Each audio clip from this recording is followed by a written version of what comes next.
Very good evening to all of you. I hope आप सभी स्वस्थ होंगे। नमस्कार आप सभी को। जैसा कि आप सभी को पता है कि एम लक्ष्मीकांत सीरीज पिछले कुछ दिनों से चल रही है शाम को 8 बजे। ये क्लास आपकी शाम को 8 बजे अपलोड होती है और इसमें मैं चर्चा करता हूँ इंडियन पॉलिटी एंड कॉन्स्टिट्यूशन पर। उद्देश्य है आपके भीतर बेटर अंडरस्टैंडिंग क्रिएट करना। ये एक थ्योरी क्लास है जिसमें मैं पूरी की पूरी पॉलिटी आपको फ्री में पढ़ा रहा हूँ। पिछले कुछ दिनों से ये वादा चल रहा था कि मैं पूरी की पूरी पॉलिटी फ्री में पढ़ाऊंगा और आप लोग की डिमांड भी चल रही थी कि सर यूट्यूब में फ्री में पढ़ा दीजिए एक बार। तो इसलिए मैं सीरीज़ लेकर आया हूँ। पिछली जो क्लासेस हुई हैं वो प्लेलिस्ट सेक्शन में मौजूद हैं। आप इसी यूट्यूब चैनल के प्लेलिस्ट में जाइए और प्लेलिस्ट में जाके आप सारी की सारी क्लासेस देख सकते हैं। तो पुरानी क्लासेस ज़रूर देख लीजिए। आज जो अपना टॉपिक है वो है प्रियम्बल यानी प्रस्तावना। इससे पहले हम लोग संविधान की महत्वपूर्ण विशेषता पढ़ रहे थे और संविधान की महत्वपूर्ण विशेषताओं में जो चीज़ें इंपॉर्टेंट थी वो मैंने आपको बताया। जो लोग यूपी पीसीएस की तैयारी कर रहे हैं उनके लिए पूरा का पूरा सेशन इंपॉर्टेंट है, लेकिन यूपी पीसीएस के साथ साथ यदि आप यूपीएससी की तैयारी कर रहे हैं या किसी अदर स्टेट पीसीएस की तैयारी कर रहे हैं तब भी ये सेशन आपके लिए इंपॉर्टेंट है। तो पढ़ाना मेरी जिम्मेदारी है, सारी बातें सरल शब्दों में बताना ये मेरी जिम्मेदारी है, लेकिन इसे अपने दोस्तों के मध्य शेयर करना ये आपकी जिम्मेदारी है। तो मैं प्राकृतिक शक्तियों से अपेक्षा करूंगा कि हम दोनों को भगवान शक्ति दे अपनी अपनी जिम्मेदारी का निर्वहन करने के लिए। यानी मैं भी अपनी जिम्मेदारी ईमानदारी से निभा पाऊं और आप भी अपनी जिम्मेदारी ईमानदारी से निभा पाओ। ऐसी शक्ति आपको भी मिले और अब मुझे भी मिले। खैर, तो बात प्रियम्बल की है यानी प्रस्तावना की है। तो मेरे भाई, preamble of the constitution is a trailer of the constitution. प्रस्तावना संविधान का परिचय है, प्रस्तावना संविधान का ट्रेलर है। जैसे आप कोई भी मूवी देखते हैं तो मूवी से पहले उसका ट्रेलर आता है। जब आप ट्रेलर देखते हैं तो उसमें मूवी की थीम पता चलती है, मूवी कैसी है, क्राइम थ्रिलर है, रोमांटिक है, हाँ बाबू सोना वाली है, या जो है एक्शन वाली है, ये सब आपको पता चल जाता है। वैसे ही प्रियम्बल एक पेज में बता देती है कि हमारा संविधान क्या करना चाहता है, हम भारत के लोगों को क्या देना चाहते हैं, हम भारत की जनता को क्या देना चाहते हैं और भारत की पॉलिटी को हम किस नेचर में ढालना चाहते हैं। ये प्रियम्बल में आपको बातें पता चलेंगी। प्रियम्बल संविधान का दर्शन है, this is the philosophy of the constitution. यानी यहाँ से कॉन्स्टिट्यूशन इंस्पायर होता है। ऐसी बातें जहाँ से आप प्रेरित होते हैं। आपके पिताजी आपके माताजी आपसे कहते हैं कि आप चोट्टा मत करना, सब कुछ कर लेना लेकिन चोरी मत करना, तो वहाँ से आप इंस्पायर होते हैं। तो ऐसी बातें जहाँ से आप इंस्पायर होते हैं, जहाँ से आप प्रेरित होते हैं, उसे हम क्या कहते हैं, दर्शन कहते हैं। जैसे आपके जीवन के अलग अलग दर्शन हैं वैसे ही ये संविधान का दर्शन है, क्योंकि संविधान यहाँ से इंस्पायर होता है। हमारे भारत देश में यानी इंडिया में यदि आप प्रस्तावना का विचार देखें तो ये अमेरिका से प्रेरित है। अमेरिका ऐसा पहला देश था जिसने प्रस्तावना को शामिल किया और अमेरिका से ये विचार लिया गया है। ठीक है, ये एक तरीके का संविधान का इंट्रोडक्शन है। नानी पालकी वाला साहब, जो हम सब वकीलों के आदर्श, उन्होंने ये कहा कि this is an introduction of the constitution, ये संविधान का परिचय है। ठीक है, तो एन ए पालकी वाला साहब ने, अगर आप लक्ष्मीकांत सर को पढ़ोगे तो उन्होंने फर्स्ट पेज पे ये बात लिखी है कि इन्होंने कहा कि this is the introduction of the constitution, ये संविधान का क्या है, परिचय है। प्रस्तावना नेहरू जी के उद्देश्य प्रस्ताव पर आधारित है। मेकिंग ऑफ कॉन्स्टिट्यूशन वाला चैप्टर जब हम लोगों ने पढ़ा था तो मैंने आपको बताया था कि कॉन्स्टिट्यूएंट असेंबली में 13 दिसंबर 1946 को यानी 13 दिसंबर 1946 को पंडित जवाहरलाल नेहरू एक प्रस्ताव लेकर आते हैं। यानी 13 दिसंबर 1946 को पंडित नेहरू एक प्रस्ताव लेकर आते हैं, उसे ऑब्जेक्टिव रेजोल्यूशन के नाम से जाना गया। वो प्रस्ताव हमारा सपना था कि हम भारत को कैसा बनाना चाहते हैं, भारत के लोगों को क्या देना चाहते हैं। और वही 13 दिसंबर 1946 को जो उन्होंने ऑब्जेक्टिव रेजोल्यूशन पेश किया था संविधान सभा में यानी कॉन्स्टिट्यूएंट असेंबली में, वही आगे चल के कॉन्स्टिट्यूएंट असेंबली के द्वारा 22 जनवरी 1947 यानी 22 जनवरी 1947 को एक्सेप्ट कर लिया गया और उद्देशिका के नाम से जाना गया, प्रस्तावना के नाम से जाना गया। इसीलिए देखो इसमें थर्ड पॉइंट आपका ये लिखा हुआ है कि this is based on the objective resolution of Nehru, यानी ये नेहरू जी के ऑब्जेक्टिव रेजोल्यूशन से क्या है, पर बेस्ड है। ठीक है, प्रस्तावना में आप देखेंगे तो प्रस्तावना को मेरे भाई हम चार भाग में बांट के पढ़ते हैं। प्रस्तावना का चार पार्ट है, चार पार्ट में हम बांट के पढ़ते हैं। प्रस्तावना का जो पहला भाग है वो बताता है कि source of power of constitution, यानी संविधान की शक्ति का स्रोत, संविधान को शक्तियां कहाँ से मिलती हैं। तो प्रियम्बल का first part of the preamble ये बताएगा कि भाई संविधान को शक्तियां कहाँ से मिलती हैं, यानी संविधान की शक्ति का स्रोत, दैट मीन्स कि source of power of constitution, की संविधान को पावर कहाँ से मिलती है। तो मेरे भाइयों, संविधान को पावर मिलती है जनता से। पहला भाग अगर आप पढ़ेंगे प्रियम्बल का, तो प्रियम्बल का फर्स्ट पार्ट ये बताता है कि संविधान को शक्तियां कहाँ से मिलती हैं। तो संविधान को शक्ति मिलती है जनता से, क्योंकि पहली लाइन ये लिखी है, be the people of India, यानी हम भारत के लोग। हम भारत के लोग का अर्थ ये है कि समस्त शक्ति संविधान की, संविधान में जो शक्तियां मिली हैं उसका सोर्स जनता है। अब आपके मन में आ रहा होगा कैसे जनता है, कैसे जनता से कैसे शक्ति मिल रही है, जनता कैसे सुप्रीम हो जा रही है। तो मेरे भाई, कॉन्स्टिट्यूशन बनाया है किसने? कॉन्स्टिट्यूएंट असेंबली ने, संविधान सभा ने। और संविधान सभा में जो लोग बैठे थे वो किसकी आवाज़ थे? वो जनता की आवाज़ थे। वो किसके रिप्रेजेंटेटिव थे? वो जनता के रिप्रेजेंटेटिव थे। प्रत्येक 10 लाख पर एक आदमी कॉन्स्टिट्यूएंट असेंबली में गया और संविधान बनाने में अपना योगदान दिया।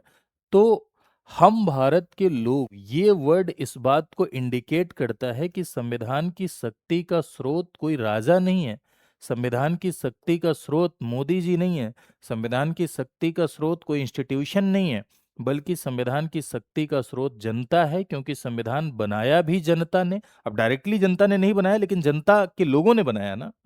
और दूसरी बात, आज भी अगर कॉन्स्टिट्यूशन में अमेंड होता है तो कौन अमेंड करता है? आज भी अगर संविधान में संशोधन होता है तो संशोधन संसद करती है, और संसद में जो लोग बैठे हैं वो किसकी आवाज है? वो जनता की आवाज है।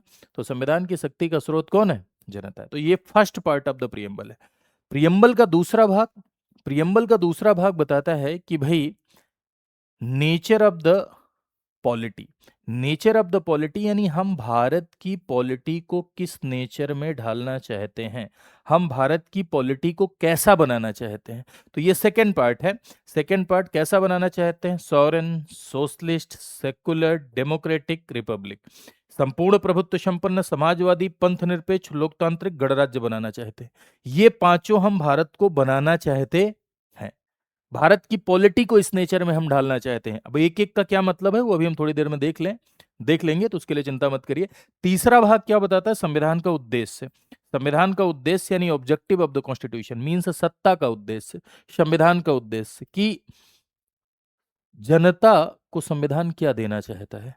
तो क्या देना चाहता है? जस्टिस। अभी देखेंगे आपको 3 प्रकार का न्याय मिलेगा। लिबर्टी, स्वतंत्रता मिलेगी 5 प्रकार की। इक्वलिटी, 2 प्रकार की समानता मिलेगी। बंधुत्व यानी भाईचारा यानी फैटर्निटी। तो एक बार फिर से रिपीट करता हूं, मैंने इस स्लाइड में आपको क्या बताया। मैंने आपको ये बताया कि प्रियम्बल को हम 4 भाग में बांट के पढ़ते हैं। First part, second part, third part and fourth part. First part of the preamble is indicating that कि source of power of constitution यानी संविधान की शक्ति का स्रोत जनता है। सेकेंड पार्ट बता रहा है कि नेचर ऑफ द पॉलिटी यानी भारत की पॉलिटी को, भारत की राज्य व्यवस्था को किस प्रकृति में ढालना चाहते हैं, कैसा बनाना चाहते हैं। Sovereign, socialist, secular, democratic, republic बनाना चाहते हैं। थर्ड पार्ट बता रहा है ऑब्जेक्टिव। ऑब्जेक्टिव मीन्स भाई कि क्या उद्देश्य है, सत्ता का उद्देश्य क्या है, ये तीसरा भाग बता रहा है। और चौथा भाग बता रहा है कि डेट ऑफ एडॉप्शन यानी जिस दिन संविधान एडॉप्ट हुआ, जिस दिन संविधान क्या हुआ, इनेक्ट हुआ, उसकी तिथि। और तिथि आप जानते हैं कि जिस दिन संविधान का इनेक्टमेंट हुआ वो है 26 नवंबर 1949। ठीक है। यदि डेट ऑफ इनेक्टमेंट की बात की जाए, डेट ऑफ एडॉप्शन की बात की जाए तो 26 नवंबर 1949। और डेट ऑफ कमेंसमेंट यानी पूरी तरह लागू होने की तिथि है 26 जनवरी। तो पहला पार्ट और चौथा पार्ट तो आप समझ रहे हैं, मैंने बता भी दिया। अब आपको 2 पार्ट पर यहां फोकस करना है। 2 पार्ट पर आपको फोकस करना है। एक है nature of the polity, nature of the polity यानी कि राज्य व्यवस्था की प्रकृति। और दूसरा है क्या? ऑब्जेक्टिव। नेचर और ऑब्जेक्टिव। तो दूसरा पार्ट क्या बताएगा? प्रियम्बल का सेकंड पार्ट बताएगा कि आखिर क्या नेचर है, और प्रियम्बल का जो थर्ड पार्ट है वो बताएगा कि क्या ऑब्जेक्टिव है यानी क्या उद्देश्य है, ये थर्ड पार्ट बताएगा। तो यदि आप प्रकृति की बात करें कि हम भारत की पॉलिटी को किस नेचर में ढालना चाहते हैं, यानी हम भारत की राज्य व्यवस्था को कैसा बनाना चाहते हैं, तो हम भारत की पॉलिटी को सॉवरेन बनाना चाहते हैं यानी संप्रभु बनाना चाहते हैं। संप्रभु का क्या अर्थ है मेरे भाई? संप्रभु का अर्थ है कि एक ऐसा राज्य जो अपने आंतरिक और बाह्य निर्णय लेने में पूरी तरीके से क्या हो, स्वतंत्र हो, उसे हम सॉवरेन कंट्री कहते हैं, यानी हम उसे संप्रभु राज्य कहते हैं। संप्रभु मीन्स, देखो संप्रभु कोई भी हो सकता है, व्यक्ति भी संप्रभु हो सकता है, संस्था भी संप्रभु हो सकती है ना। इंस्टीट्यूशन भी कोई सॉवरेन हो सकता है, व्यक्ति भी सॉवरेन हो सकता है। और कहने का सीधा सा अर्थ है कि जिससे अपने इंटरनल और एक्सटर्नल डिसीजन लेने में पूरी तरीके से आज़ादी है। यानी कोई ऐसा राज्य जो अपने आंतरिक और बाह्य निर्णय लेने में पूरी तरीके से स्वतंत्र हो, कोई बाहरी शक्ति हमारे आंतरिक मामलों में हस्तक्षेप न कर सके, उसे हम संप्रभु राज्य कहते हैं। और भारत भी कैसा है, बिना किसी बाह्य दबाव में है ना। जैसे फिलिस्तीन इजराइल के संबंध में देखो भारत की नीति कैसी रही। फिलिस्तीन इजराइल के मामले में अगर भारत की पॉलिसी की आप देखें तो भारत ने ये दिखाया कि भारत एक सॉवरेन कंट्री है, भारत एक संप्रभु देश है, किसी के दबाव में आकर कोई निर्णय नहीं लेता है। ठीक है, संप्रभु होने के बावजूद कभी कभी इस बात के आरोप लगते हैं कि हम WHO की गाइडलाइन के फॉलो करते हैं, हम यूनाइटेड नेशन की गाइडलाइन को फॉलो करते हैं, या जनरली हम अलग अलग इंटरनेशनल ट्रीटी, अलग अलग इंटरनेशनल ऑर्गेनाइजेशन को मानते हैं, तो हम संप्रभु कैसे हुए। तो इस पर पंडित नेहरू ने कहा था कि हम किसी भी संस्था के अगर मेंबर हैं, किसी इंस्टीट्यूशन के मेंबर हैं, या किसी भी इंटरनेशनल ऑर्गेनाइजेशन को फॉलो करते हैं, तो हम अपनी स्वेच्छा से करते हैं, किसी का दबाव नहीं है हमारे ऊपर। ठीक है, यहाँ वेनेजुएला वाली हालत नहीं होने वाली है कि रातों रात उठा ले जाएंगे, है ना। हाँ, रातों रात दगा देंगे चाहे कोई भी हो। तो हम एक सॉवरेन कंट्री हैं, अगर हम किसी इंटरनेशनल ट्रीटी को फॉलो करते हैं, किसी भी इंटरनेशनल एग्रीमेंट को मानते हैं, तो अपनी इच्छा से मानते हैं। ठीक है, कभी कभी आप ये भी देखते होंगे कि भारत किसी ए कंट्री के प्रेशर में आके बी कंट्री से अपने रिलेशन बदलता है, तो ऐसा किया जाता है larger for the larger interest of the nation, यानी राष्ट्र के व्यापक हित में, क्योंकि ये ग्लोबलाइजेशन का एरा है, वैश्वीकरण की दुनिया है, और वैश्वीकरण की दुनिया में एक देश दूसरे देश के साथ कनेक्टेड है। और ऐसे में क्या है कि ऐसे में अगर हम अपने कूटनीतिक संबंधों को अपने अनुसार लेकर नहीं चलेंगे, तो आगे चल के हमारे देश की जनता का हित प्रभावित होगा, हमारे भारत देश की इकोनॉमी पर असर पड़ेगा, भारत की जनता की बेरोजगारी पर, सॉरी, रोजगार पर असर पड़ेगा। तो इसलिए हम ग्लोबली कनेक्ट होने के लिए कभी कभी अपनी चीज़ों के साथ समझौता करते हैं, लेकिन उसका उद्देश्य निगेटिव नहीं होता है, उसका उद्देश्य कैसा होता है, पॉजिटिव होता है। ठीक है, हाँ, ये बात जरूर है, संप्रभु होते हुए भी भारत किसी विदेशी क्षेत्र का अधिग्रहण कर सकता है, तथा किसी अन्य देश के पक्ष में अपनी सीमा के किसी हिस्से पर अपना दावा छोड़ सकता है। संप्रभु होने का मतलब ये नहीं है कि हम किसी क्षेत्र को अपने अंदर समाहित नहीं कर सकते हैं, बिल्कुल हम समाहित कर सकते हैं। तो आप सपने देखिए कि कभी पाकिस्तान पर कब्जा हो जाए कि ना हो जाए, है ना। तो किसी भी विदेशी क्षेत्र को हम क्या कर सकते हैं, अपने भीतर समाहित कर सकते हैं। संप्रभुता का ये अर्थ बिल्कुल ही नहीं होता है कि हम जो है किसी क्षेत्र को भारत देश में शामिल नहीं कर सकते हैं। तो प्रस्तावना का सेकंड पार्ट ये बताता है कि नेचर, यानी पॉलिटी का नेचर कैसा होगा, और पॉलिटी के नेचर में सबसे पहले टर्मिनोलॉजी है कि इंडिया एक संप्रभु कंट्री है, यानी संप्रभु राष्ट्र है। मींस कि हम अपने आंतरिक और बाह्य निर्णय लेने में पूरी तरीके से स्वतंत्र हैं, कोई बाहरी शक्ति हमारे आंतरिक मामलों में हस्तक्षेप नहीं कर सकती है। क्लियर है बात। देखिए हाथ मिला रहे हैं ट्रंप भाई और मोदी जी। ठीक है, दूसरा क्या बनाना चाहते हैं, क्या सपना है भाई, sovereign socialist democratic Republic. Socialist का मतलब समाजवादी। देखो, समाजवाद को अगर हम एक लाइन में डिफाइन करें, तो जैसे आप जातिवाद समझते हैं, जातिवाद का मतलब क्या होता है, जाति की तरफ, किसी पर्टिकुलर जाति की तरफ बायस्ड होना। धर्मवाद का मतलब क्या होता है, धर्म की तरफ पक्षपाती होना। समाजवाद का मतलब ये होता है कि एक ऐसी विचारधारा जो समाज के हित की बात करती है, जो समाज के हित की हितैषी है, जिसकी प्रायोरिटी में सोसाइटी होगी, जिसकी प्रायोरिटी में जनता होगी, जो जनता को फर्स्ट प्रायोरिटी देगी। That intention, that ideology is socialist ideology. उसे हम समाजवादी विचारधारा कहते हैं। अब इसको अगर थोड़ा सा समझना है, तो एक लाइन में अगर समझना चाहते हैं कि तो एक ऐसा तर्क जो वेलफेयर स्टेट की बात करता है, लोक कल्याणकारी राज्य की स्थापना की बात करता है, एक ऐसा तर्क जो सोशियो इकोनॉमिक जस्टिस, सामाजिक और आर्थिक न्याय को स्थापित करने की बात करता है। सामाजिक न्याय मतलब समाज में जो लोग पिछड़े हैं, जो लोग समाज में मेन स्ट्रीम में नहीं हैं, उन्हें मुख्य धारा में लाने का प्रयास किया जाए, जैसे आरक्षण देना। आर्थिक न्याय यानी आर्थिक असमानता को दूर करने का प्रयास किया जाए। ये इंडियन सोशलिज्म है, ये भारत का समाजवाद है। एक्चुअली इसको समझने के लिए आप इस तरह से समझिए, भारत के समाजवाद को समझने के लिए बहुत ज़्यादा डीप में नहीं चलेंगे, क्योंकि सोशलिज्म पर अगर बोलना है तो मैं अकेले 3 घंटा सोशलिज्म पर ही बोलता रहूं और आप लोग ऐसे सुनते रहेंगे। भगवत कथा के तहत सुखदेव जी महाराज राजा पर अच्छे से कहते हैं, हे राजन, ठीक है, सुनते रहो। तो ये बहुत बड़ा व्यापक अप्रोच वाला टर्म है, इस पे आप 3 घंटे 6 घंटे आप सुनेंगे तब भी मैं बोलता चला जाऊंगा। लेकिन यहाँ पर एग्जाम पॉइंट ऑफ व्यू से आपको 2-3 बातें समझनी है। अगर आप 3 तरह की इकोनॉमी पढ़े होंगे, तो ध्यान से सुनिएगा जरा सा मैं क्या कहना चाहता हूँ। इधर जो ये पीडीएफ और पीपीटी की तरफ पूरा ध्यान चला जाता है ना, उस पर ध्यान देने के बजाय मेरे शब्दों में ध्यान दिया करिए। ठीक है, सब माया है। ठीक, लिखा इसलिए है क्योंकि आपको जल्दी जल्दी बताया जा सके।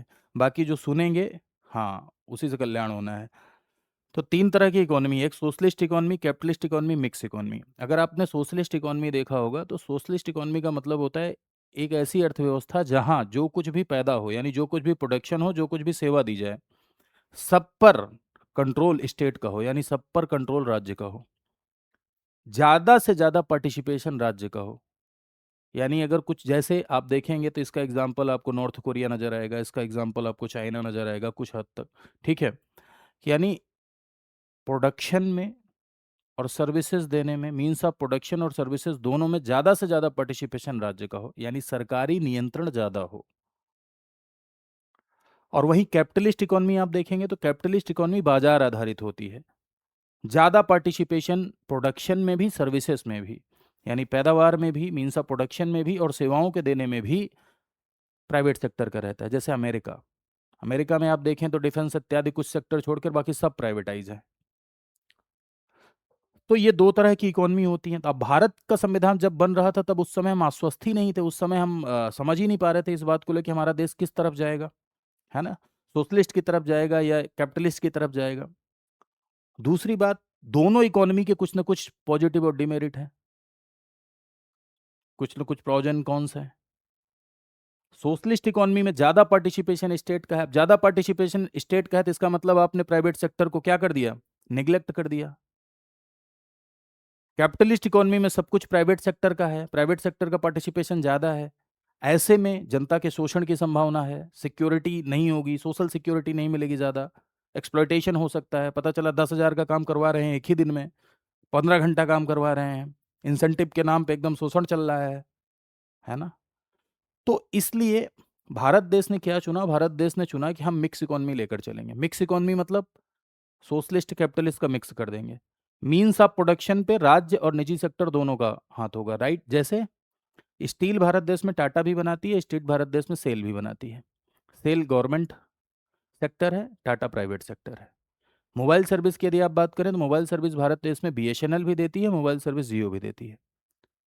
तो यानी प्रोडक्शन में, सर्विसेज में प्राइवेट सेक्टर और पब्लिक सेक्टर दोनों है। तो जहां पब्लिक सेक्टर प्राइवेट सेक्टर दोनों का सह अस्तित्व है, एक साथ अस्तित्व है, दोनों को एक्सेप्ट कर रहे हैं, तो दैट इज मिक्स इकोनॉमी, ये मिश्रित अर्थव्यवस्था है।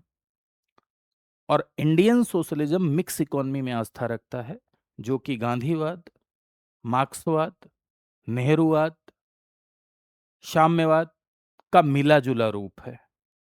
तो भाई देखो, सबको स्वीकार करने की भावना। अब देखो, हमने अर्थव्यवस्था में भी, हमने समाज के कल्याण को करने में भी सबको स्वीकार किया। तो सबको स्वीकार किया तो इसीलिए इसे लोकतांत्रिक समाजवाद यानी डेमोक्रेटिक सोशलिज्म कहा जाता है। तो भारत का समाजवाद डेमोक्रेटिक सोशलिज्म लोकतांत्रिक समाजवाद है। यहां पर देखो, इस चार्ट से यही समझेंगे आप। डेमोक्रेटिक सोशलिज्म इसीलिए कहा जाता है क्योंकि हम पब्लिक सेक्टर को भी एक्सेप्ट करते हैं और प्राइवेट सेक्टर को भी एक्सेप्ट करते हैं। यहां पर भी हमने सह अस्तित्व की भावना लेकर आए हैं। ठीक है, आप देखेंगे कि पहले भारत देश में जब इंदिरा गांधी का जमाना था तो पब्लिक सेक्टर की तरफ महत्व तो ज़्यादा था। ठीक, बैंकों का नेशनलाइजेशन करना इत्यादि इसके एग्जाम्पल हैं। लेकिन 1991 में जब इकोनॉमी के लिए दिक्कत आई तो पॉलिसी लेकर आए, नई पॉलिसी लेकर आए, जिसमें हमने उदारवाद की नीति अपनाई, लिबरलाइजेशन की नीति अपनाई, एलपीजी लेकर आए हम, लिबरलाइजेशन, प्राइवेटाइजेशन, ग्लोबलाइजेशन, जिससे हम जो है पब्लिक सेक्टर के अस्तित्व के साथ साथ हमने प्राइवेट सेक्टर के भी अस्तित्व को बढ़ावा दिया। तो इस तरह से मेरे भाई, भारत का सोशलिज्म एक डेमोक्रेटिक सोशलिज्म है। यदि आप सुप्रीम कोर्ट की एक लाइन सुनिएगा, सुप्रीम कोर्ट ने इंडियन सोशलिज्म को डिफाइन करते हुए बहुत अच्छी बात बोली। 4 पॉइंट में मैं आपको बताता हूं, यही 4 पॉइंट ध्यान रखना, बाकी कुछ इतिहास ध्यान नहीं रखना है। भारत का समाजवाद लोक कल्याण में आस्था रखता है, पब्लिक वेलफेयर, हर वर्ग का कल्याण, शोषित, वंचित, दबा कुचला, निर्धर, असहाय, बूढ़ा, महिला, पुरुष, भूत प्रेत, सबका कल्याण सुनिश्चित करना। दूसरा, भारत का समाजवाद गरीबी बेरोजगारी दूर करने की बात करता है। भारत का समाजवाद इनकम अनइक्वलिटी, आय की समानता दूर करने की बात करता है। भारत का समाजवाद एक ऐसा समाजवाद है जो सामाजिक आर्थिक लोकतंत्र को स्थापित करने में आस्था रखता है। तो यही है इंडियन सोशलिज्म, गरीबी, उपेक्षा, बीमारी को कम करने की बात करता है। ठीक है, समझ गए? अच्छा, साम्यवादी समाजवाद क्या होता है? साम्यवादी समाजवाद वही जहां राज्य का ज्यादा पार्टिसिपेशन हो, जहां एबॉल्यूशन ऑफ प्राइवेट प्रॉपर्टी हो, प्राइवेट सेक्टर को एबॉलिश किया जाए और राज्य का ही मालिकाना हक हो, सारी की सारी संपत्ति राज्य के ही कंट्रोल में हो, यानी सरकार के ही कंट्रोल में हो, साम्यवादी समाजवाद है। और भारत में भारत का समाजवाद डेमोक्रेटिक सोशलिज्म, साम्यवादी समाजवाद दोनों का मिला जुला रूप है। ठीक है, गांधीवादी, नेहरूवादी, फेबियन, साम्यवादी, सबका मिला जुला रूप है इंडियन सोशलिज्म, यानी भारत का समाजवाद। ठीक है, आई होप आप समझ गए होंगे। इससे ज्यादा इसमें अभी जानने की कोई आवश्यकता नहीं है। ठीक है, तीसरे पर आते हैं। थर्ड इज योर मेरे भाई, पंथ निरपेक्ष यानी सेकुलरिज्म। सेकुलरिज्म तीसरा पॉइंट है। What is this? पंथ निरपेक्षता या धर्म निरपेक्षता ये क्या है? तो इसके पीछे का क्या लॉजिक है, मैं आपको एक लाइन में समझाता हूँ। देखो, पहले क्या होता था कि राज्य और धर्म दोनों एक साथ चलते थे। आप पुराना इतिहास उठा के देखिए ह्यूमन डेवलपमेंट का, तो आपको नजर आएगा कि धर्म के द्वारा ही रूल हो रहा है, या धर्म के द्वारा अगर शासन नहीं भी हो रहा है तो धर्म का शासन में वर्चस्व है। धर्म का शासन में वर्चस्व है, दैट मीन्स कि धर्म की किताबों के अनुसार शासन चल रहा है, या धार्मिक किताबें ही कानून है। और इसमें दिक्कत क्या है भाई? दिक्कत यह है कि रिलीजन और पॉलिटिक्स, धर्म और राजनीति अगर दोनों एक साथ चलते हैं, रिलीजन और पॉलिटिक्स यानी धर्म और राजनीति अगर दोनों एक साथ चलते हैं, तो समस्या ये है कि जिस धर्म का राजनीति में बोलबाला है उसी का चलेगा, दूसरे का शोषण होगा। और दूसरा, धर्म अपने आप को अपडेट करता है क्या? संविधान में संशोधन हो सकते हैं, नियमों में संशोधन हो सकते हैं, कानून में संशोधन होते हैं, रिलीजन कब अपडेट कर रहा है? 5,000 साल से वही परंपरा फॉलो कर रहे हो। और कोई भी परंपरा, कोई भी कन्वेंशन परिस्थिति जन्य होता है, किसी भी धर्म में क्यों ना हो। कोई भी परंपरा, जो भी परंपरा बनती है उस समय की परिस्थितियों के अनुसार बनती है ना। कोविड आया था तो मास्क मास्क लगाना अनिवार्य था। कोविड आया था तो सोशल डिस्टेंसिंग था। और अभी आपको कह दिया जाए कि ए भैया सोशल डिस्टेंसिंग में रहो, तो क्या होगा तुम्हारे साथ? पगला जाओगे। हाँ, मन करेगा जहर खा लें, कूद जाए खिड़की से हमारी तरह। मतलब जैसे मैं एग्जाम्पल देता हूँ, यही मन करेगा ना, क्योंकि अभी सिचुएशन नहीं है वो। और रिलीजन में क्या है कि रिलीजन में जो परंपराएं बन गई, उस परंपराओं को 5,000 साल भी फॉलो कर रहे हैं, 5,000 साल बाद भी, चाहे वो रेलिवेंट हो चाहे वो रेलिवेंट ना हो। तो ऐसे में हम मॉडर्निज्म को एक्सेप्ट नहीं कर पाते, ऐसे में हम विज्ञान को एक्सेप्ट नहीं कर पाते, ऐसे हम लॉजिक तर्क को एक्सेप्ट नहीं कर पाते, और विज्ञानवाद तर्कवाद पीछे छूट जाता है और हम एकदम पीछे चले जाते हैं।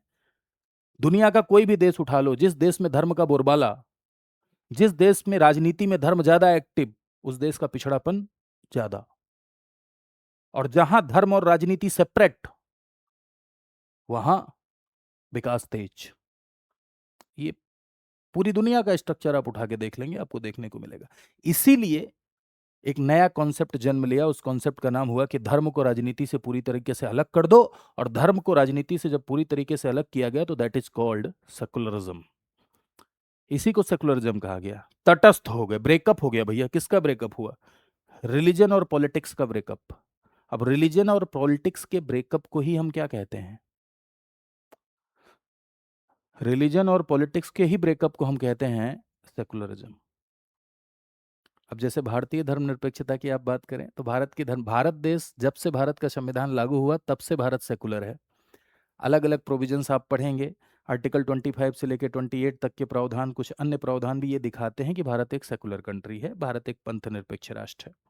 लेकिन सेकुलर वर्ड भारत में पहले नहीं था, इसे बाद में जोड़ा गया प्रियम्बल में 42nd अमेंडमेंट के द्वारा, यानी 44वें संविधान संशोधन 1976 के द्वारा इसे जोड़ा गया। लेकिन इसका मतलब ये नहीं कि पहले से भारत सेकुलर नहीं था, पहले से भी भारत क्या था?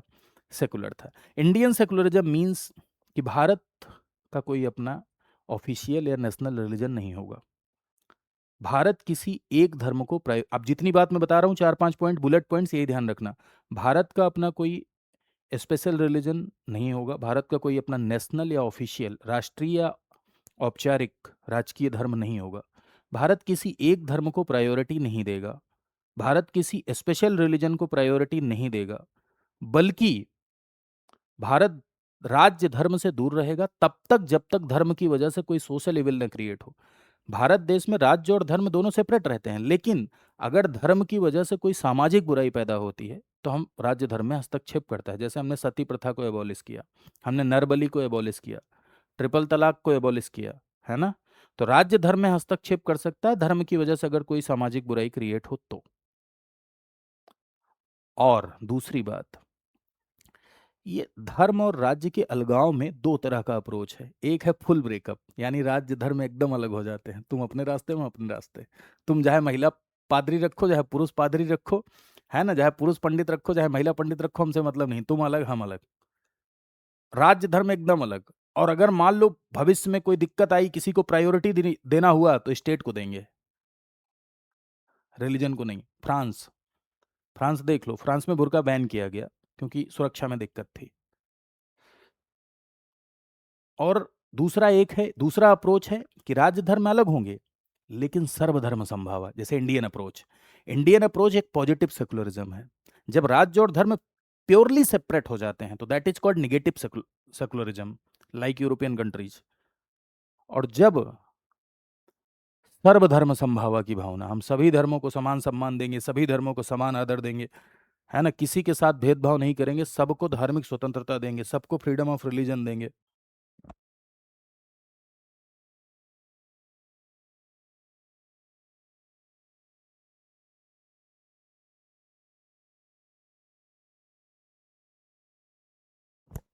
सबको धार्मिक स्वतंत्रता देंगे, ये है इंडियन सेकुलरिज्म। तो एक बार फिर से बोलता हूँ, भारत का धर्मनिरपेक्षता एक सकारात्मक धर्मनिरपेक्षता है, पॉजिटिव सेकुलरिज्म है। जी हाँ, पॉजिटिव सेकुलरिज्म इसीलिए है क्योंकि सर्वधर्म समभावा की भावना है, पहली बात। दूसरी बार, भारत का कोई ऑफिशियल रिलीजन नहीं होगा, भारत का कोई नेशनल रिलीजन नहीं होगा, भारत का कोई राजकीय राष्ट्रीय धर्म नहीं होगा। भारत सभी धर्मों का समान सम्मान करेगा, भारत किसी एक धर्म को प्रायोरिटी नहीं देगा, भारत देश में सबको धार्मिक स्वतंत्रता होगी, सबको फ्रीडम ऑफ रिलीजन होगा। ठीक है। इवन अगर आर्टिकल 25 आप पढ़ेंगे तो गजब मजा आएगा आपको। आर्टिकल 25 तो आपको यहाँ तक इजाजत देता है कि आप किसी भी भगवान चुन लें, अपनी महबूब की फोटो लगाएं, माला चढ़ाएं, रोज अगरबत्ती जलाएं, जय महबूबा देवी। ठीक है। अब मम्मी चप्पल क्या करेगा इसके लिए मास्टर जिम्मेदार नहीं है, लेकिन इंडियन कॉन्स्टिट्यूशन आपको अलाउ करता है कि आप किसी भी भगवान चुन सकते हैं, इसमें कोई दिक्कत नहीं है। ठीक है। चलिए, तो ये हो गया। अब देखो, एक छोटा सा टर्म और है, पंथ निरपेक्षता और धर्म निरपेक्षता। इसमें क्या है, इसको जरूर बता दें, नहीं कमेंट का अंबार लगा देंगे कि दोनों में अंतर क्या है। तो भाई देखो, भारत देश में हिंदी वर्जन में पंथ निरपेक्षता शब्द का प्रयोग इसलिए किया गया क्योंकि भारत धर्म से सेपरेट हो रहा है। तो भारत देश में अकेले सिर्फ धर्म ही नहीं है, भारत विविधता वाला देश है। भारत देश में अलग अलग छोटे छोटे पंथ भी हैं, जैसे जनजातियां हैं, कुछ ट्राइब्स हैं, वो किसी भी धर्म में बिलीव नहीं करती, उनके अलग कल्चर है। पेड़ की पूजा कर रहे हैं, प्रकृति की पूजा कर रहे हैं, बड़का बांस है उसकी पूजा कर रहे हैं, अलग कन्वेंशन है। तो भारत किसी पर्टिकुलर एक सेक्ट में भी बिलीव नहीं करेगा, उसको भी प्रायोरिटी नहीं देगा। तो पंथ में धर्म भी शामिल हो गए, अलग अलग डाइवर्सिटी वाले लोग, अलग अलग कन्वेंशन शामिल हो गए, इसीलिए कहा गया पंथ निरपेक्ष। और दूसरी बात, धर्म का अर्थ भारत देश में ड्यूटी भी होता है। तो किसी को उसकी ड्यूटी से विमुख थोड़ी कर सकते हैं, मातृधर्म, पितृधर्म, राष्ट्र धर्म से थोड़ी विमुख कर सकते हैं। इसीलिए हमने पंथ शब्द चुना कि ऐसा कोई विवाद न हो। ठीक है।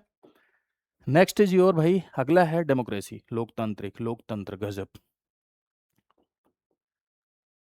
लोकतांत्रिक गणराज्य एक ऐसी शासन पद्धति जहां शासित ही शासन करे, यानी जिनके ऊपर रूल हो रहा है वही रूल करें, यानी जहां जनता की सहमति से शासन हो। Rule by the people is called democracy. Abraham Lincoln ने एक बहुत बढ़िया डेफिनेशन दी, जनता का शासन, यानी जनता के पास विकल्प की आजादी हो, ऑफ द पीपल।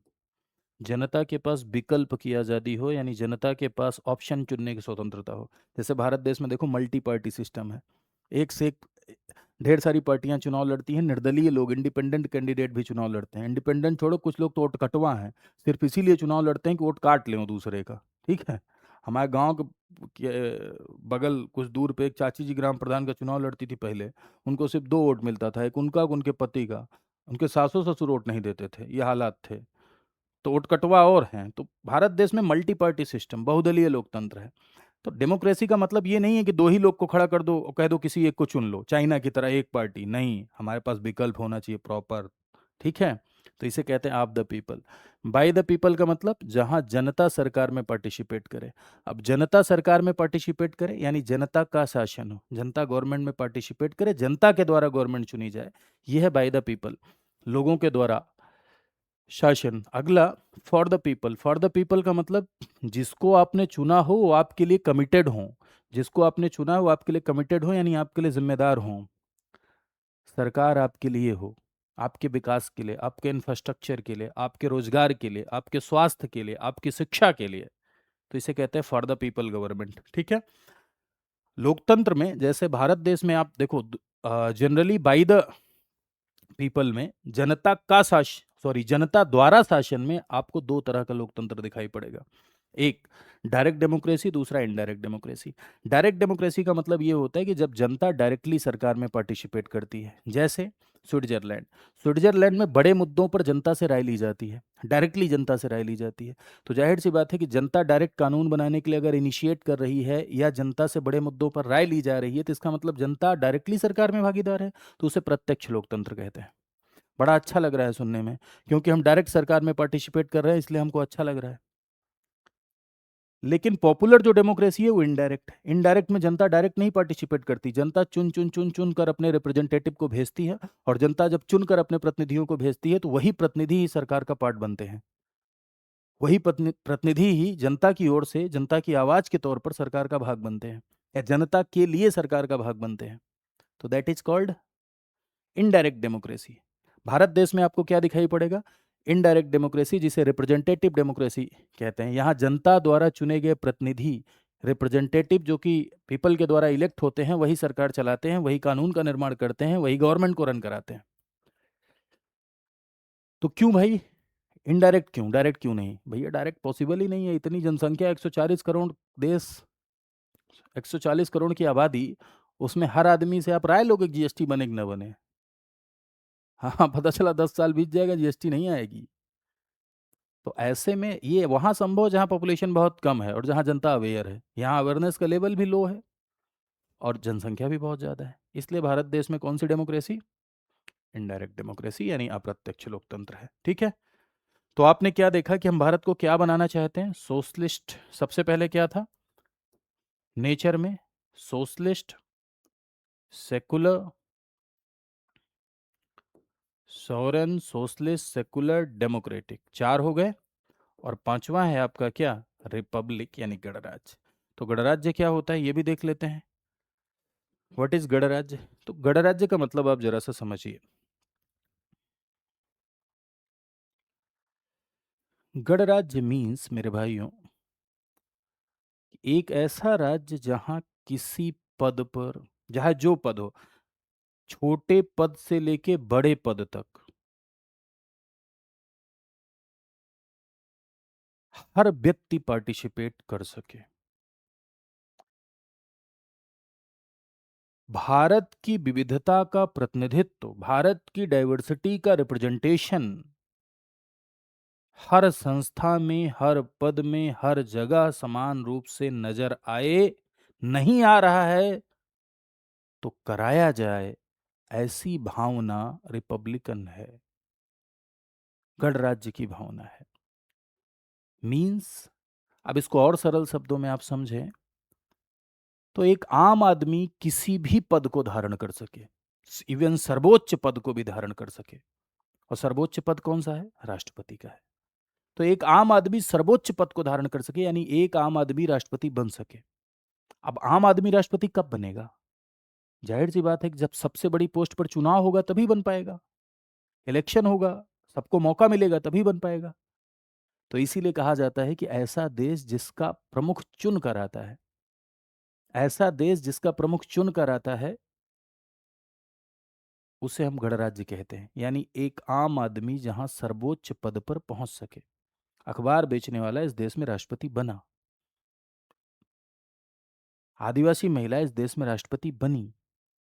तो एक आम आदमी सर्वोच्च पद पर जहां पहुंच सके वो गणराज्य है। इंग्लैंड में भी लोकतंत्र है, वहाँ भी पार्लियामेंट्री सिस्टम है, लेकिन वो गणराज्य नहीं है। क्यों? क्योंकि इंग्लैंड में आप देखेंगे कि वंशानुगत शासन आपको दिखाई पड़ता है। इंग्लैंड क्या है? इंग्लैंड गणराज्य नहीं है। देखना ये चार्ट थोड़ा सा गलत बना हुआ है। इंग्लैंड क्या है? ये यहाँ जाएगा सीधे, ये तीर इधर जाएगी, ठीक है। ये राजतंत्र है। इंग्लैंड क्या है?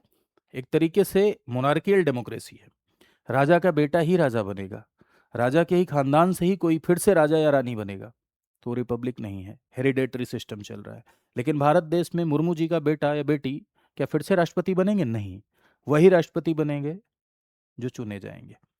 तो मेरे भाई, एक ऐसा राज्य जहां राष्ट्राध्यक्ष निर्वाचित हो, चाहे वो डायरेक्ट हो इनडायरेक्ट हो, कोई फर्क नहीं पड़ता है। अमेरिका में देखो डायरेक्ट होता है, अमेरिका भी गणराज्य है। भारत देश में देखो कैसे होता है, इनडायरेक्ट होता है, ठीक है। दूसरा, राजनीतिक संप्रभुता हो, यानी शक्तियां लोगों में निहित हो। आप देख ही रहे हैं कि संविधान की शक्ति का स्रोत क्या है? जनता है। जनता को हर जगह भागीदारी करने का अधिकार है। तो ये है राजनीतिक संप्रभुता, जनता में हो। विशेषाधिकार, किसी को विशेषाधिकार ना हो, चाहे मैं हूं, चाहे नरेंद्र मोदी हो, चाहे गरीब हो, चाहे अमीर हो। आर्टिकल 14 आप पढ़ेंगे आगे चल के, तो आर्टिकल 14 में कहता है equality before law, all manner of people will equally treat before the law. सभी प्रकार के व्यक्तियों को कानून के समक्ष एक जैसा ट्रीट किया जाएगा, चाहे मैं, चाहे आप, चाहे आलिया भट्ट, चाहे सलमान खान, चाहे नरेंद्र मोदी। किसी को कोई प्रिविलेज नहीं मिलेगा, किसी को कोई विशेषाधिकार नहीं मिलेगा। This is the feeling of Republic nature या रिपब्लिक कॉन्सेप्ट, ठीक है। तो ये आपने देखा कि हम किस नेचर में ढालना चाहते हैं, पॉलिटी को हम किस नेचर में ढालना चाहते हैं, यानी भारत की पॉलिटी को हम कैसा बनाना चाहते हैं। अब यहां पर अगला पार्ट क्या था?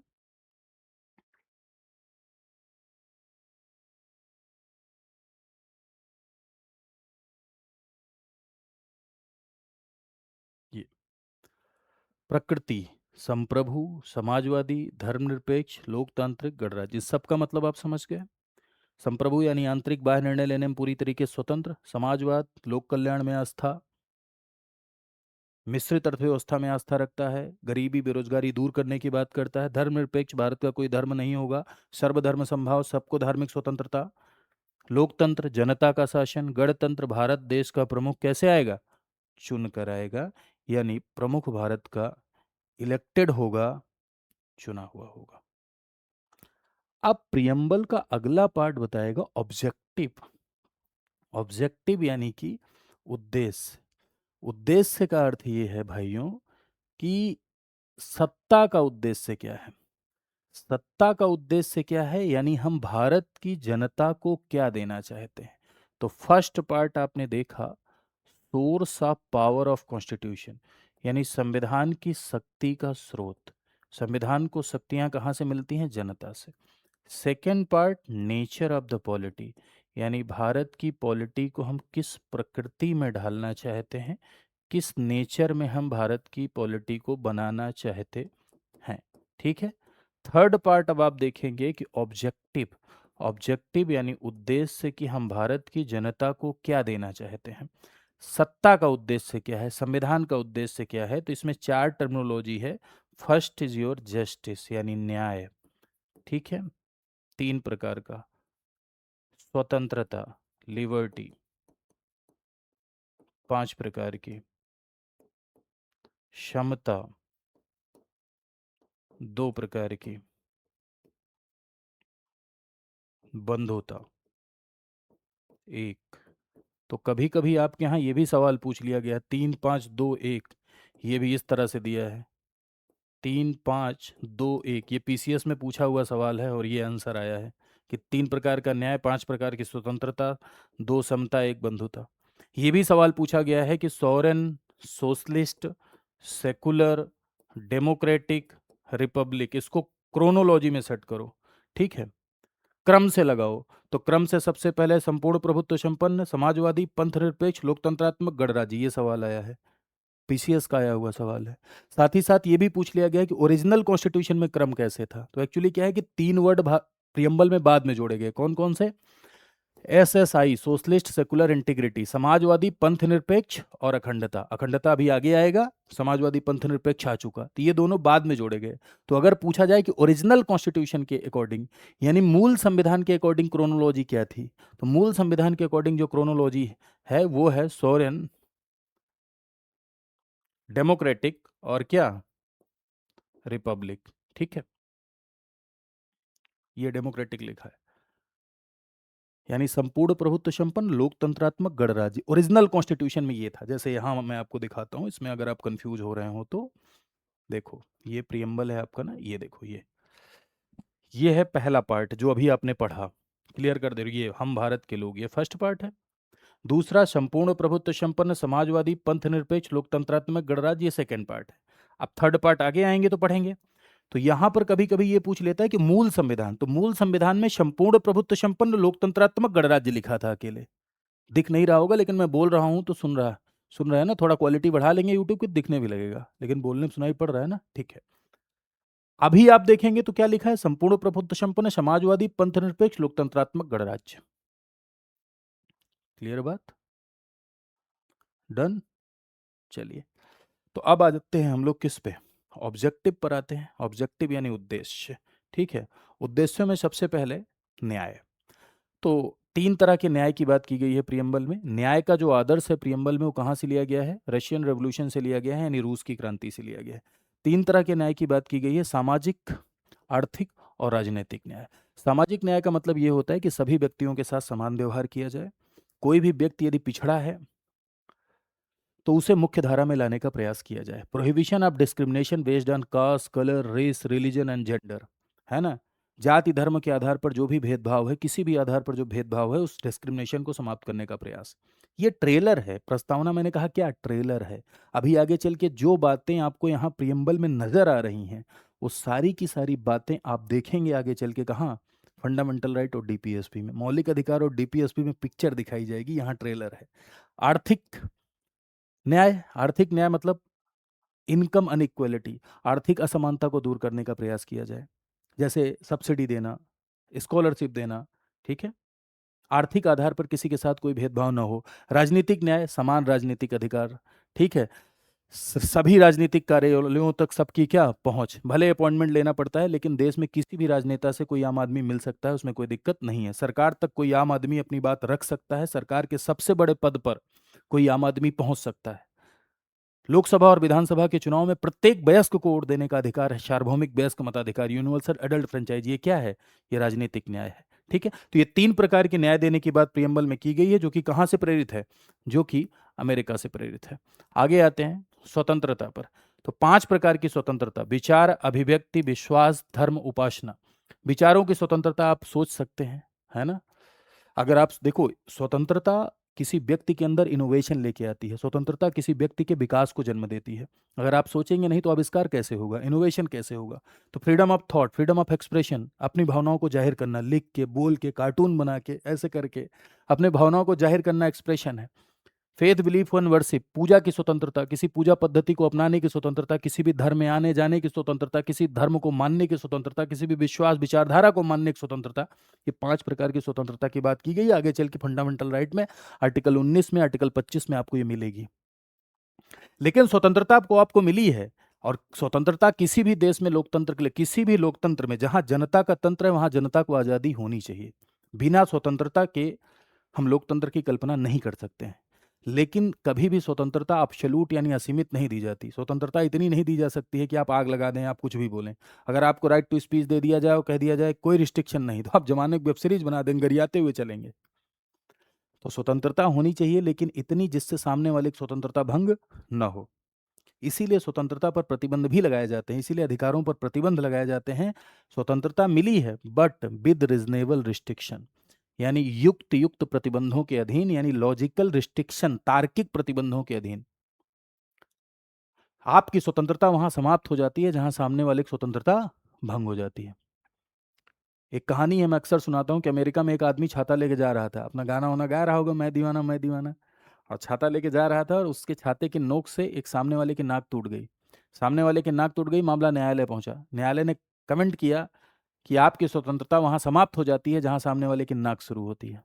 मतलब ये कि आपकी स्वतंत्रता वहां समाप्त हो जाती है जहां सामने वाले की स्वतंत्रता भंग होती है। उस आदमी ने न्यायालय में ये कहा कि हमारा छाता हम अपना गा रहे हैं, हम अपना जा रहे हैं, इनको अपनी नाक बचानी चाहिए थी। तो न्यायालय ने कहा अच्छा इनको बचानी चाहिए नहीं, आपको संभाल के छाता लेके चलना है।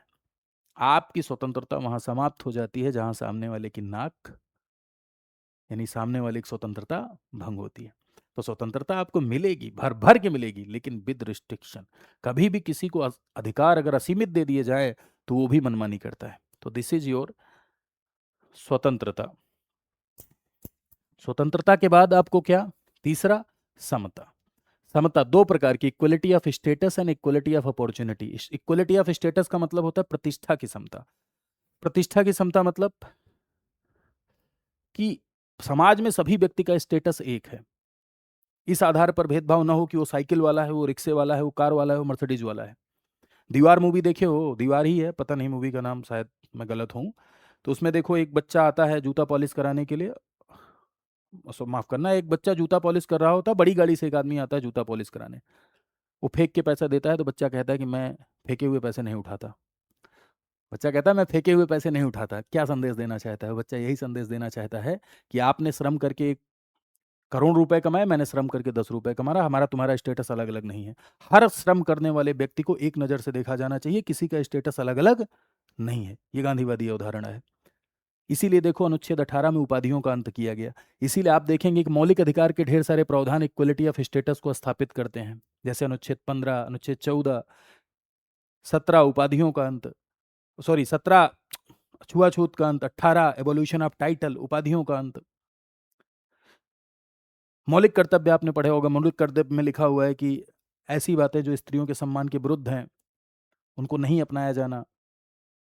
तो यह है equality of status. Equality of status यानी कि प्रतिष्ठा की समता। Equality of opportunity, equality of opportunity का मतलब है कि सबको अवसर। इक्वलिटी ऑफ अपॉर्चुनिटी का मतलब ये नहीं होता है सबको सरकारी नौकरी, है ना। कुछ लोग इसको पढ़ते हैं, उसके बाद गांव जाते हैं, गांव के खेत के मेड़ पे बैठते हैं आराम से शाम को, हाँ, गेहूं की फसल देखते हुए ज्ञान देते हैं।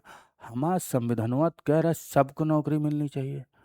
16 में लिखा है, आर्टिकल 16 में इक्वलिटी ऑफ अपॉर्चुनिटी प्रियम्बलों में लिखा है। इसका मतलब ये नहीं है, इसका मतलब ये है सबको भागीदारी का मौका मिलेगा, सबको पार्टिसिपेशन का राइट मिलेगा। यानी किसी को भेदभाव नहीं किया जाएगा किसी के साथ भागीदारी देने में। भारत देश में कोई सरकारी नौकरी निकलेगी तो सबको भागीदारी का अवसर मिलेगा, सबको पार्टिसिपेशन का राइट मिलेगा। आगे चल के आप देखेंगे कि अनुच्छेद 16 आप पढ़ेंगे तो 16 में ये लिखा हुआ है कि जाति, नस्ल, लिंग आदि के आधार पर किसी व्यक्ति को सरकारी नौकरी के फॉर्म भरने से वंचित नहीं किया जाएगा। ठीक है, आप देखिए वोटर लिस्ट में शामिल करने के लिए किसी आधार पर वंचित किया जाता है क्या? किसी व्यक्ति को जाति, नस्ल अथवा लिंग के आधार पर निर्वाचक नामावली में शामिल होने से वंचित नहीं किया जाएगा। No person shall be denied inclusion in the electoral roll on the basis of caste, race, gender, etc. Vote देने के अधिकार से वंचित नहीं किया जाएगा। तो ये क्या है? अवसर की समानता है। नौकरियों में भी राजनीतिक अवसर, सामाजिक अवसर, आर्थिक अवसर, किसी भी अवसर की प्राप्ति में सभी जाति, सभी धर्म, सबको इंक्लूड किया जाएगा। पूरे डाइवर्सिटी, पूरी विविधता का प्रतिनिधित्व करने का प्रयास किया जाएगा, किसी के साथ भेदभाव नहीं किया जाएगा। ऐसा हमारा इंटेंशन है, ऐसी हमारी मंशा है। ठीक है, और नेक्स्ट है आपका अगला पॉइंट इसमें बंधुता। बंधुता का मतलब भाईचारा की भावना। बंधुता यानी हम भारत देश में, लास्ट देखो प्रियम्बल का उद्देश्य की लाइन अगर आप पढ़ेंगे बंधुता वाली, तो वो कह रही है कि हम भारत देश में ऐसी बंधुता स्थापित करना चाहते हैं जिससे डिग्निटी ऑफ द इंडिविजुअल, व्यक्ति का सम्मान बढ़े। Unity and integrity of the nation create हो। यूनिटी मतलब एक करने की भावना, इंटीग्रिटी मतलब अखंडता, मतलब अलग न होने देने की भावना। यूनिटी और इंटीग्रिटी में डिफरेंस होता है कि यूनिटी एक करने की भावना है और इंटीग्रिटी अलग न होने देने की भावना है। एक निगेटिव कोनोटेशन है, एक पॉजिटिव कोनोटेशन है। तो ऐसा भाईचारा यानी ऐसे बंधुत्व का निर्माण किया जाए जिससे डिग्निटी ऑफ द इंडिविजुअल, व्यक्ति का सम्मान बढ़े। मौलिक अधिकारों के प्रावधानों से भी व्यक्ति का सम्मान बढ़ रहा है, डीपीएसपी से भी बढ़ रहा है, ड्यूटी भी कुछ ऐसी ड्यूटीज हैं जो कि लोगों के सम्मान बढ़ाने का काम कर रही हैं। तो ये आगे चल के पढ़ेंगे तो देखेंगे कैसे बढ़ रहा है, ठीक है। साथ ही साथ देश की एकता और अखंडता, देश की एकता, यूनिटी और इंटीग्रिटी क्या हो, क्रिएट हो। अखंडता शब्द पहले कॉन्स्टिट्यूशन में, पहले प्रियम्बल में नहीं था, बल्कि इसे कब जोड़ा गया, बल्कि इसे 42nd कॉन्स्टिट्यूशनल अमेंडमेंट एक्ट यानी 42वें संविधान संशोधन के द्वारा इसे जोड़ा गया, राइट।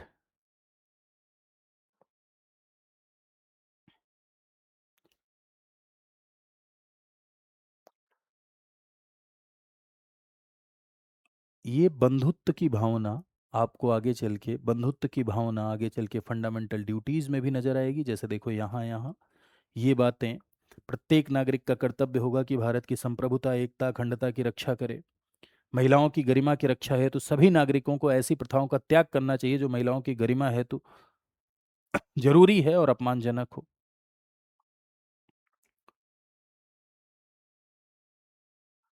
तो इसके पीछे का ऑब्जेक्टिव क्या है, to ensure the brotherhood, to ensure the fraternity, यानी ऐसा भाईचारा की स्थापना जो देश की एकता और अखंडता को इंश्योर करे और व्यक्ति का सम्मान बढ़ाए। तो आपने यहां पर क्या देखा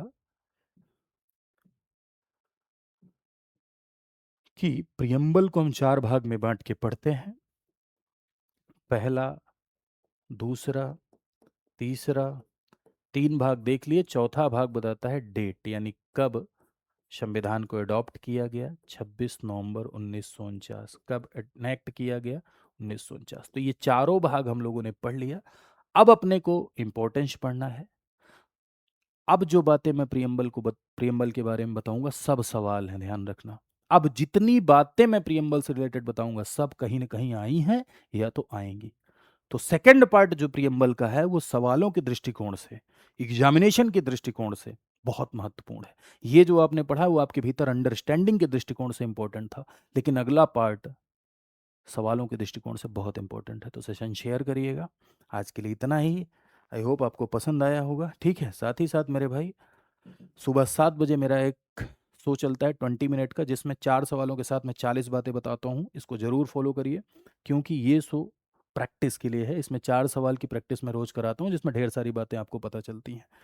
साथ ही साथ ये मेरा टेलीग्राम चैनल है, इसको आप, इसमें आप जुड़ जाइए। इससे क्या होगा कि आपको अपडेट्स वगैरह मिलता रहता है। ये इंस्टाग्राम पेज है, सोशल मीडिया का ज़माना है, यहाँ भी आप फॉलो कर सकते हैं। साथ ही साथ मेरे भाई, आज 27 जनवरी है और 27 जनवरी आज ऑफर का लास्ट डे है। हमारे यहाँ 77% का एक डिस्काउंट चल रहा है गणतंत्र दिवस के उपलक्ष्य में। और अगर आप किसी भी कोर्सेज में एनरोल करते हैं पीसीएस के, तो आपको 77%, अप टू 77% का डिस्काउंट मिलेगा। लेकिन उसके लिए आपको एक कोड लगाना होगा, VL Live, ठीक है। अगर इसके बारे में आप ज़्यादा जानकारी चाहते हैं, कोर्सेज के बारे में जानकारी चाहते हैं, तो आप 9289996923 पर कॉल करिए। मेरा नाम विपुल त्रिपाठी है, मेरा नाम बताइए, आपको पूरी जानकारी मिलेगी। साथ ही साथ मेरे भाइयों, इस समय जो ऑनगोइंग बैच है कंप्लीट प्रिपरेशन के लिए पीसीएस की, वो है आरंभ 18.0। आरंभ 18.0 एक ऐसा बैच है जिसमें पॉलिटी का सेक्शन मैं ही पढ़ा रहा हूँ, और ये प्री मेंस इंटरव्यू आपकी तीनों की तैयारी को कवर करता है। यानी प्री मेंस के लिए कंप्लीट लाइव आपको सिलेबस पढ़ाया जाता है, इंटरव्यू गाइडेंस प्रोग्राम आपको फ्री में दिया जाता है, ठीक है। 2 तरह के बैचेज इसमें होते हैं, एक गोल्ड एक प्लेटिनम। कंप्लीट सिलेबस पढ़ने के लिए गोल्ड के साथ जाइए, कंप्लीट तैयारी यानी कंप्लीट सिलेबस, साथ ही साथ मेंटोरशिप, साथ साथ किताबें, साथ साथ प्री का एक बैच एक्स्ट्रा, मेंस का एक बैच एक्स्ट्रा, आंसर राइटिंग का एक बैच एक्स्ट्रा, इसके लिए प्लेटिनम कोर्स ले सकते हैं आप। कैसे इनरोल कर सकते हैं मेरे भाइयों, तो इनरोल करने के लिए आपको जाना होगा studyIQ.com पर। studyIQ.com पर आप जाएंगे, सेलेक्ट करिए स्टेट पीसीएस, फिर सेलेक्ट करिए यूपी पीसीएस। यहाँ आपको ये बैच दिख रहा है, यहाँ से इनरोल कर सकते हैं। कोड लगाइए VL Live, इनरोल करिए और अपनी जर्नी को हमारे साथ मिलकर और भी बेहतर बनाइए, तैयारी की जर्नी को। तो आज के लिए इतना ही। Thank you so much to all of you. नमस्कार।